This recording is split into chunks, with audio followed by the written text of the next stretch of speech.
দেখতে পাচ্ছেন caesarean section witness, এটা কিভাবে লিখতে হয় সেটাই আমরা জানবো।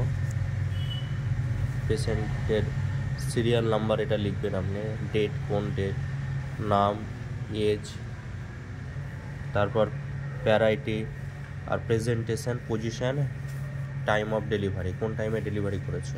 তারপরে এখানে আপনি সেই মানে বেবির, এখানে বেবি এই সাইডে লিখবেন, সেটা হচ্ছে sex, weight of the baby, বেবির কত ওয়েট, 2 কিলো, 2500, 2600, যেটা সেটাই আপনি লিখবেন। তারপর operation note, indication, condition and condition of the baby, এইভাবেই সেমভাবেই লিখবেন। আর এখানে ডক্টর নেম, তারপর এখানে ম্যাডাম সিগনেচার করবে বা স্যার যিনি আছেন সিগনেচার করবেন। এটা আমি দেখাচ্ছি না যে সিগনেচার এরিয়া, সেটা ফাঁকা রাখবেন। নেক্সট চলে যাব, আর একটা এইভাবে দেখিয়ে দিচ্ছি। সিজারিয়ান সেকশানের সেমভাবে লিখবেন,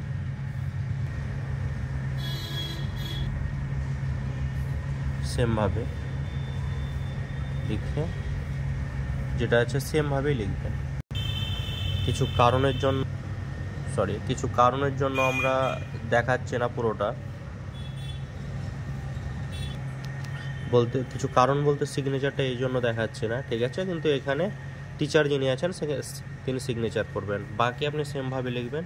এরপরে যদি আপনার এক্সট্রা আরও লেখার প্রয়োজন থাকে তো এইভাবে সেমভাবে আপনি লিখে ফেলবেন।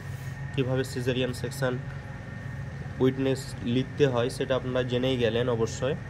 আর আপনাদেরকে অবশ্যই বলবো এই পেজটাকে আপনারা সাবস্ক্রাইব করে রাখবেন, আরও অনেক ভিডিও বা স্টাফ নার্স সম্বন্ধে বা জিএনএম, বিএসসি, পোস্ট বেসিক বিএসসির অনেক কিছু পেতে আপনাদেরকে সাহায্য করবে এই চ্যানেল, আশা করি।